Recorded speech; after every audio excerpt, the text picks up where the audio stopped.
really happy and honored to introduce our speaker today. She's a fellow Rotarian, but most importantly and more special, she is also my friend. I could go on all day long with her accolades because she has many, but we've highlighted the best here for you. Lynne Wainfan, got that right. That's important. She's your friend, so she got her PhD from Iran. She also invented multi-perspective strategy methodology. I'll let her explain that one. She is she was, or is it current or you were? What's that? C-level. What? Was. She was a C-level executive at Boeing. She's taught leadership at LMU. She's also a screenwriter and a very, very good ballroom dancer. But most importantly, the coolest thing I love about Lynne is she's a rocket scientist, which I think is just the absolute coolest. And as well as she's a great role model, specifically for younger women and girls, and I admire her so much, and I wish that when I was growing up or when my nieces were growing up, we had a role model like her.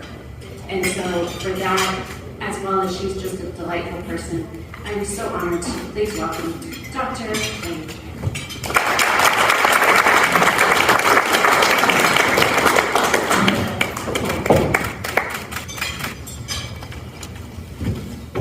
What an honor to be standing here.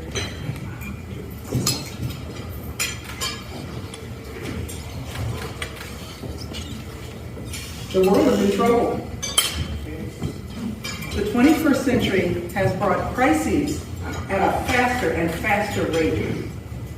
We had 9/11, COVID, shutdowns, violent protests, mass shootings, and now a country invades its neighbor with such brutality. It breaks your heart. And another country sits back and watches and learns how to do it better. These aren't the only changes that have occurred in the 21st century. Next slide, please. Oh, do I have it? Oh, we got it. Oh, hold on.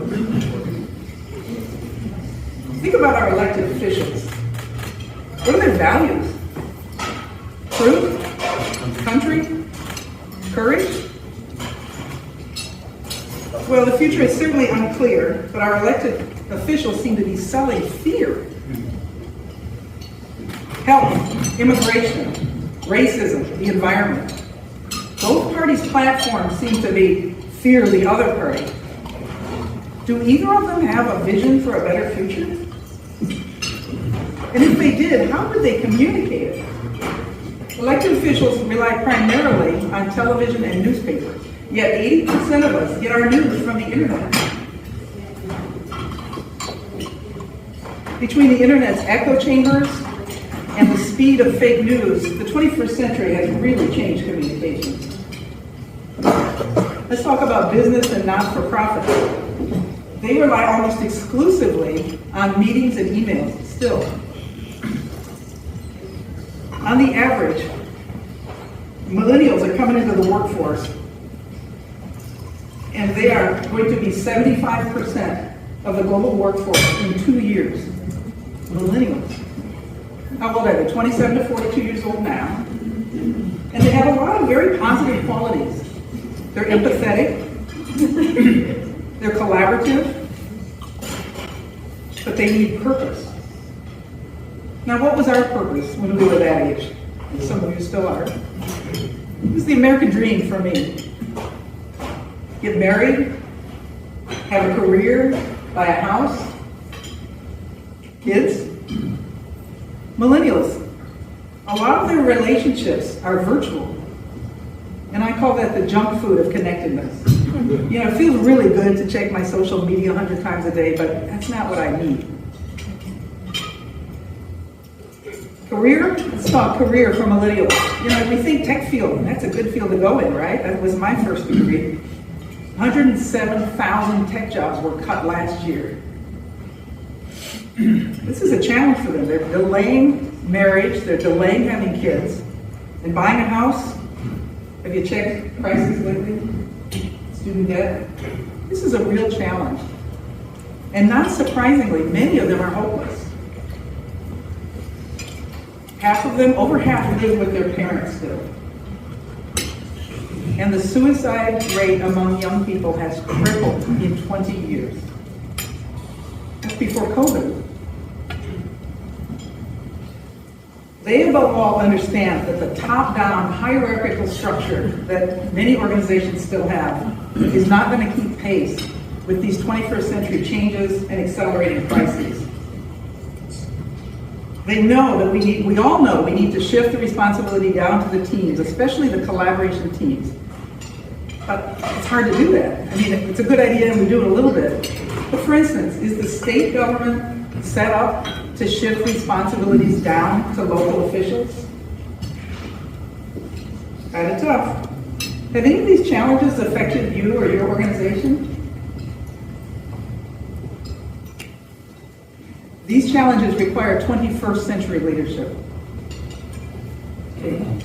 These principles, I developed them from academic research, case studies, the previous one, sorry. Case studies, and my own application of the principles. Now, there are leaders out there who are facing overwhelming odds with courage.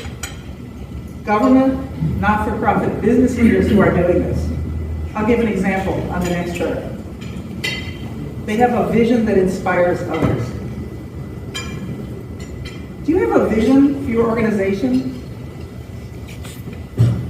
Does it inspire your people? 21st century leaders communicate that vision compellingly to followers. Our elected officials communicate almost exclusively by television and newspaper. We get our news on the internet. Business and not-for-profit, email and meetings. What engages millennials? Videos, stories, chat rooms, discussion boards, blogs, social media. 21st century leaders turn followers into committed people who go above and beyond with their own resources, time, money, effort, bandwidth. As leaders, do we tie our vision to our people's purpose in life? Do we know what our people's purpose in life is?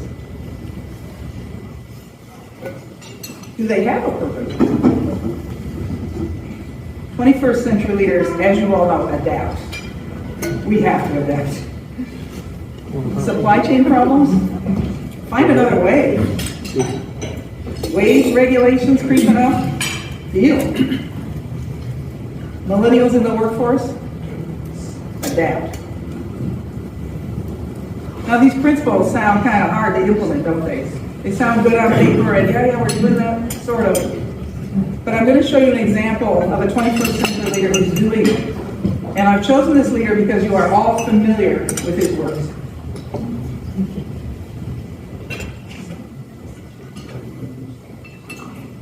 President Zelensky is a 21st century leader. Would you agree? Yes.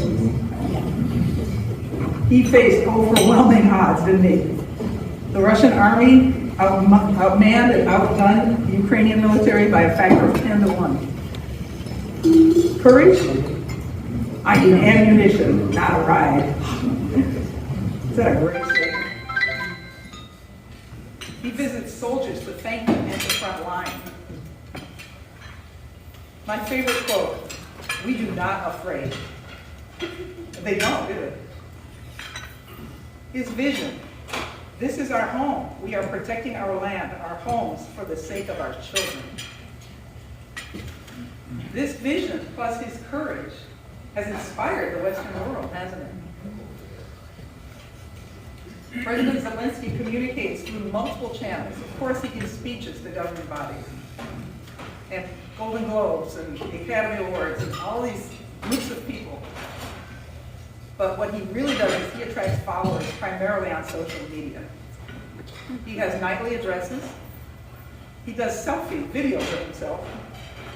And he encourages his military to post videos, the horrors of the war, but also soldiers dancing, showing their morale, rescuing kittens. He knows how to use social media. President Zelensky aligned his message to the audience's purpose. To other countries, he said, the Russian invasion of Ukraine was intended only as a beginning. They want to capture other countries. Talk about a purpose. His speech to Congress, best speech I've ever heard or read in my life. He invoked Martin Luther King, 9/11, the American Revolution. Now, crowdsourcing, you all know what that is. You have a need, you put it out there to individuals, to the public, and if they're so inspired, they self-organize, and they figure out how to meet that need. It's really awesome. Ukraine has crowdsourced funding, weapons, intel, supplies, training, fighting, search and rescue, medical care, drones, evac, catching war criminals. They've crowdsourced satellites. My favorite, crowdsourced volunteer organization. Organization doesn't exactly exist. They don't have individuals leading it. They don't have an institution. They don't have an address. The Anonymous Hacking Group. It's called Anonymous. They're incredible. They hacked Russian TV, and they put up video and news from Ukraine. And my favorite, they hacked Putin's yacht. And they changed its maritime call sign to FCK PTN. And its destination, hell. They're amazing. A 21st century leader adapts the message, the requests, tactics, operations, training, equipment. President Zelensky has done some, adapted his sourcing, crowdsourcing. What are the results of President Zelensky's 21st century leadership? Well, an invasion that was supposed to be over in 3 days has outperformed that by a factor of 100. 76 countries have donated over $500 billion in aid. Not bad, huh? All right, so I'm no Zelensky, obviously, but I'd like to show you how I've applied these principles to my own personal crisis. Next slide. A number of years ago, I found myself a divorcee, empty nester in a large, large house. I was lonely, very lonely. And I went on the internet, what do you do when you're lonely? And I tried the first thing, and it failed. And I tried the next thing, and it failed. And every time I tried something and failed, I just lost a little hope. And by the 14th thing I tried, I could tell I was in a nosedive, and I was losing the ability to have hope enough to climb out of it. And the only thing that kept me from crashing and burning was the realization, loneliness is hard. And when I figure this out, I'm going to help others. So I came up with a vision. Now, elements of this vision might be different for you than they are for a millennial, but let me give you my vision, my own personal vision. Perhaps you've had a situation like I have, where a loved one comes to you in a very deep hole and tells you exactly how they plan to end it all. What if you could jump in that hole with them and say, I'm here for you, and I love you, and I'll get you out. And I did it. Or what if you have a friend? You have so much fun with this friend. You laugh till your stomach hurts over the silliest things. I was brothers in arms with this West Point graduate. We were shooting zombies in a video arcade, but you get the point. I won. That's a good kind of friend to have, and not a lot of people have that kind of friend. Or you have somebody who knows you so well, warts and all, and they still love you. And And when you're not on this earth so much, they know what you're trying to do, and they carry on your legacy. That's connected. So how did I communicate elements of this vision to attract followers? Well, I wrote books on collaboration and trust. I was the license holder for TEDx SoCal. And I started an app. I've written an app to help people out of loneliness. Wrote a screenplay. I did stand-up comedy on the subject, believe it or not. And I joined social media. I have formed this committed, I call them the posse. 27 people working very part-time. 24 of them are volunteers or working for peanuts on the dollar. Among my volunteers, an Emmy winner, a Grammy winner, an Oscar winner. People get this message of connecting deeper with each other. My posse has documented saving over 29 people from suicide. Okay. We have adapted. Boy, have we adapted. Before we started the app, the loneliness app, we did 6 focus groups. Very helpful. The thing every group agreed on is we do not want a loneliness app on our phone. We don't want anybody to know that we're lonely. Fair enough. We pivoted. We're a friendship app now. We started the app. We tested 6 pieces of the prototype. We found we could not engage young adults. More than about 17 seconds on the average. Some hung in there, played the game, we had a game. Generally, we had trouble engaging. So I decided I'm going to do primary market research, and I'm going to go on TikTok and find out what engages young adults. I became a social media influencer. Go figure. So the adaptation was learning what influences people. And what we realized is that it isn't the app. No wonder it doesn't engage people. It's not the app. The app is a small part of something bigger. It's a community of people who want to connect with others deeper. So TikTok.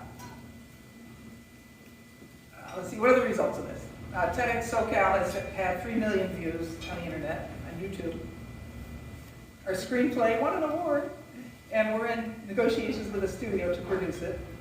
It's a cool story. It's a cool story on its own. It's a cold-blooded killer who learns how to love somebody enough to die for them. Instruction manual. For my personal videos about connectedness, over 500,000 people have seen them. And we had our first live session. The live session was, are you alone on Christmas Eve? Join us. We'll do trivia, we'll do jokes, we'll have a conversation. So many people said this saved their Christmas. They lost their wife, their kids, their dog. They were dreading Christmas. We got 42,000 likes. We're forming a community. This community is giving and telling us we're on the right track. And it's only a start. So I hope you've appreciated how I've given you some specific examples of how these principles can be implemented. And if you have any questions about 21st century leaders, I'm here for you.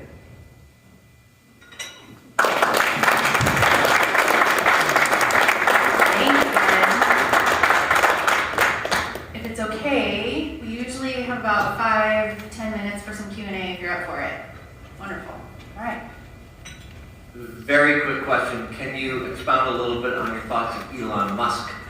He has a definite 21st century leadership. Another trait is genuineness. I mean, when you see me or Zelensky, we're just talking, right? I mean, this is what we believe in. There's no subterfuge. There's no, whether I have to go kill with my base. And Musk is genuine, isn't he? He has visions. I mean, my personal favorite, let's send people into space. I'm on a wait list, by the way. So Musk is a 21st century leader. He has some challenges, you know, but he's appealed to millennials. He's great. He's a business example of it, absolutely. No other questions? We're all ready to go. No. Is that a question or There you go. look over here for a photo? Question?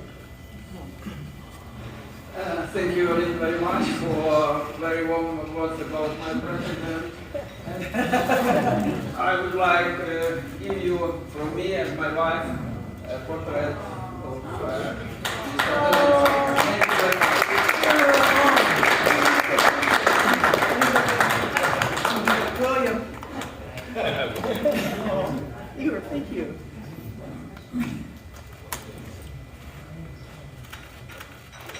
Thank you so much. Oh, we got one. Get you back up here. I have a specific viewpoint on leadership that there is a completeness to leadership that a lot of generations or past leaders have failed to put all the component parts in to make leadership properly work, which is alignment of purpose and common goals, all those things.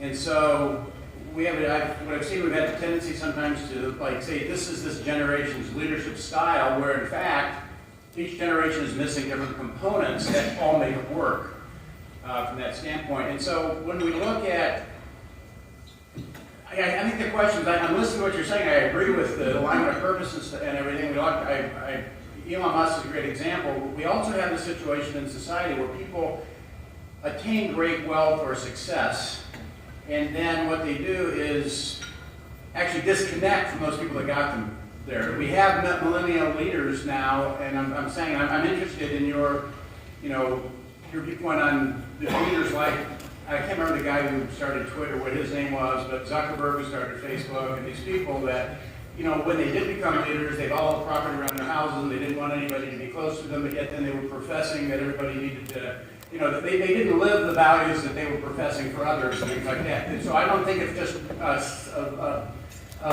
knife that cuts one way. I think it cuts both ways, that there's certain components to human nature that once you've got enough eggs in your barn, maybe you're not going to share all those with somebody else at some point. I don't know the question, but I think you get the concept, and you can comment on that. So. I'm just going to talk extemporaneously because I love the subject.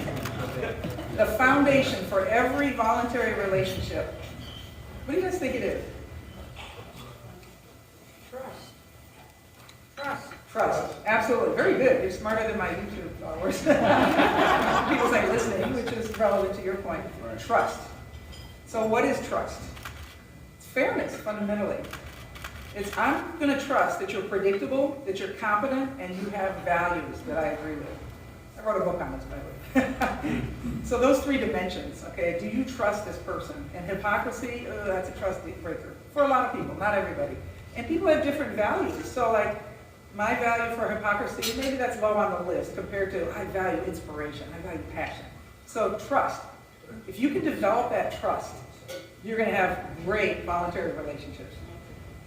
And that is not only the most important thing for leadership, for friendship, for any relationship, it is the hardest thing. We've all been betrayed, right?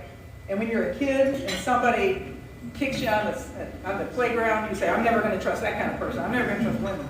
Later, I'm not going to trust Republicans, Democrats, young people, not. And your aperture of trust gets so small that if you live long enough, you won't trust anybody. So if you can be a leader who inspires the trust of your people, or if you are inspired enough to trust somebody that they have the predictability, competence, and values, there's the basis for a good relationship. Now, to your point, different generations, obviously, and it's really unfair to categorize millennials like I did. I'm just doing it for brevity. I was in a choir with a lot of millennials for several years recently. They're really amazing, but they're underappreciated, and they require purpose. They picked some purposes that we don't necessarily agree with, but they need it. Give it to them. Have your organization have your vision tied to their purpose. But that means you have to understand their purpose first. And they're not a homogenous group, they're individuals. Did that get to some of the... That's fine. I think they have a lot more to say. We have time, and I want you to expand on some of those. Absolutely. I totally agree with, you can't categorize people in groups or individuals, and individuals can change. And they hate it. As a group, they hate being groups. So, what women leaders or potential leaders did you see that we should be aware of? well, we're struggling a little bit with that. The younger... I'm sorry? New Zealand. Well, yeah, until today. But she was amazing, right? Prime Minister. Greta I forget her last name. Bloomberg. Yes, thank you. She is a 21st century leader. I mean, younger than millennial, I think, yeah. And she's amazing. But it starts with a vision. And it starts with having the values, the principles. You know, live what you say, be consistent, be predictable, be fair. Be fair. 4-way test. Brief story. Keiko Field and I were on a committee to develop a curriculum for Long Beach middle schoolers on ethics. And we used the 4-way test as our structure, of course. And so this extremely august group got together and said, all right, we're going to have a lesson on truth. And we came up with something. We're going to have a lesson on fairness. What is fairness? And we looked around the table and was like, what is fairness? How do you treat people fairly if you don't know what fairness is? Fairness, we figured out eventually, is behavior that follows the rules. Now, the rules may not be the same between me and you, or they may not be written down, but if you think somebody follows the rules, they're being fair, and you're going to be more likely to trust them. So those are kind of the general thoughts I have. Vision, values. Vision and values. And one of the values, courage. How are we doing on time? You good? Can I ask another question? I would love it. Okay, one of the, I'm interested in this aspect, your viewpoint on this, because one of the things that I've seen in, just as a lot of organizations look at labor as an expense instead of an asset.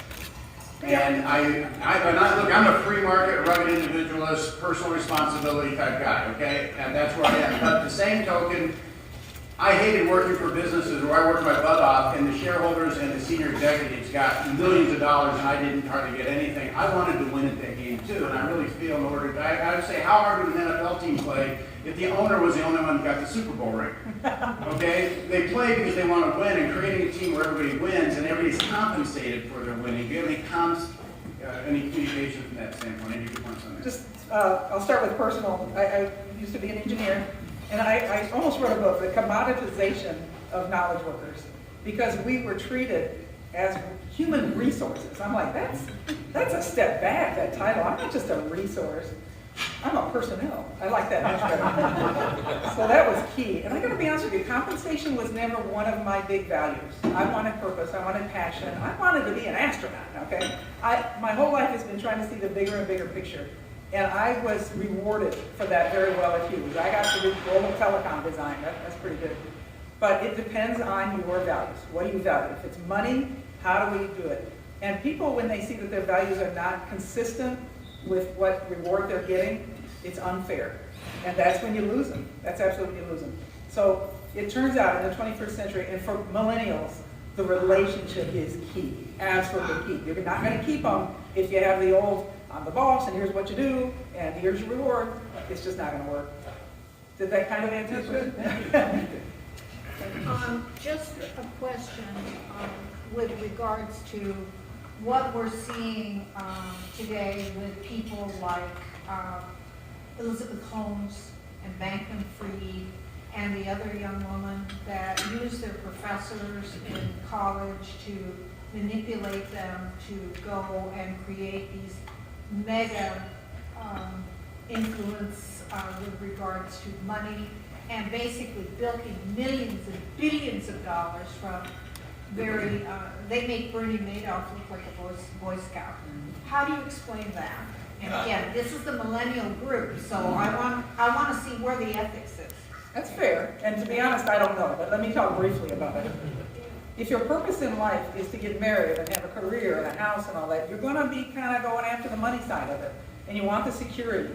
And so depending on people's purpose, even if they don't know what it is, subconsciously, maybe their parents influenced them, their professors influenced them, you're going to go after that one way or another because people need purpose, and millennials especially. And so if that's the purpose, go after the money to get the most influence. And in fairness, you know, if their motives are pure, we want to influence people in a good way. I'm an influencer. I think that's a good thing. But it just depends on their purpose in life. And if they have a better purpose, maybe they'll direct it more towards things that we approve of, more toward ethics. Any other questions? Yes, sir. Fascinating. I love where you're going, and I have like 17 things I would actually love to talk to you about. But, I'll be around. But I'm thinking also a little bit about Stephen Covey. I'm sure you've kind of looked at his work. 7 Habits of Highly Effective People was a really powerful book. I loved it. I actually got to spend a day with him in a convention in a very small group, and it was pretty intense. And I'm wondering if you think there's a perhaps an addendum. Maybe this is the next book you should write. Is what's the 7 Habits of Highly Effective Millennials? Because at the end of the day, what you're talking about is really interesting, and also it's fascinating to me that you're a Rotarian, that you're engaged in the 4-way test, you're engaged in this concept of service above self. Obviously, ethics is like at the high point, it's the tip of the triangle of being a Rotarian. And I'm wondering if you think also, so this is like a 7-part question, I'm wondering also if you think there's a way that Rotary could be reaching out to millennials to let them see the value of being involved in an organization like this. What a great question. A book for millennials? They don't read books. That's not true. I'm sorry, but my book sales, no, in fairness, videos, TikTok, get them engaged in a story. They love storytelling. That was one of the reasons for the screenplay. Give them a story, and boy, does that engage my audience. So that's a biggie. I told you about our ethics curriculum for Long Beach middle schoolers. 8,000 people a year were going through the program. Not sure since COVID how we're doing, but we're kind of getting them while they're impressionable. And here's the interesting thing. They did, surveys. How did you like this? Teachers loved it, students loved it, the parents loved it.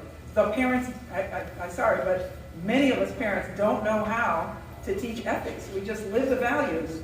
But are there kind of simple rules? Are there games you can play that kind of encourage you? Can you engage young people? And the answer is yes. And we did, and it's wonderful. Habits of millennials. It's hard. I mean, I'm not a millennial. So when I talk, I don't know. I wouldn't listen to me if I was young.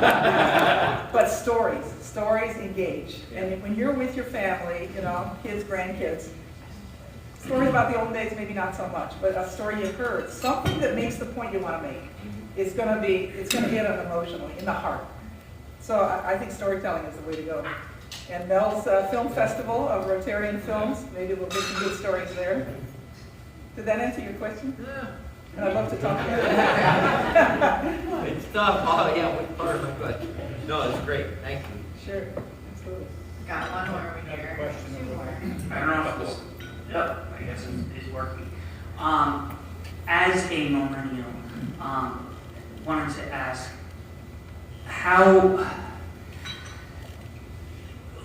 what is the best advice you guys have for something that feels like a lot of times where people critique millennials and they want to say you need to do this better or that better, and for me it kind of just runs out a year and goes out another because I don't know what that actually means. Right. What would be your best advice for them? Well, first off, to know that every generation tells the generation below it, come on guys, say what. I mean, seriously, I don't think we all know that. And it's a pain when you're young, but when you get older, what do they say? Your parents suddenly become smarter when you become a parent. Yeah. So take it in, dismiss it because they don't know the challenges you face.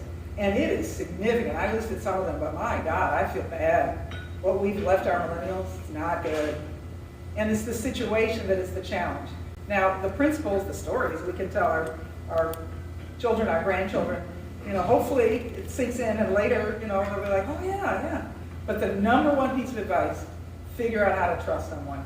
And the homework we do live sessions every Saturday night for people who are perhaps in a relationship, but they feel lonely, which is possible, by the way. I was in a relationship, felt very lonely. Similarly, you can be alone, but not lonely, okay? The number one thing you gotta do is figure out how to trust. And the number of millennials who write comments on my videos, I don't trust anybody. Everybody's out to get you. Everybody's out to do this. Everybody, and yeah, there's a lot of people like that.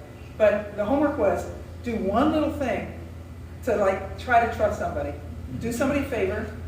Ask a favor, or tell them a secret. Those are two simple things to just start trust. Get your toe in the trust waters again. So trust somebody. And even if you get betrayed, you're a big boy now. You can deal with it. It's not like you're 3, your whole world changed. Number one thing for all of us is try to open up that aperture of trust just a little. And try to understand, okay, I can deal with this. And it's better to be optimistic. I've been called pathologically optimistic. I love that title. Is that a great title? I get burned regularly, but I'm a big girl, and I learn from it. So trust somebody. Trust yourself that you can survive a betrayal. And trust without being stupid. That could be the tagline of my book. That would be a great title. It is. Last one, can you share your social media handles with us? Yes. Can we have the last slide of my slide? We'll have to reload it if we can. Okay. So we'll- And I have my card here, but my website, my project is Connect, CANNECT, you can connect deeper.me, connect.me. If you go on there, it has a lot of stuff about the project, the posse, some stuff about us, my book, and it has a link to my TikTok, but my TikTok is Your Simplifier, YOUR_simplifier. And my tagline, I guess, is I simplify life for you and share adventures. Because I think without connecting deeper, you're not alive. I mean, if these people who are in the hole, they're not going to live, some of them. So connect a little deeper. And also my adventure, that's life. I devour life. It's my license plate. And adventures is living, okay? Your_simplifier. Thanks for asking. You guys are so jiggy with it. You show TikToks at your meetings.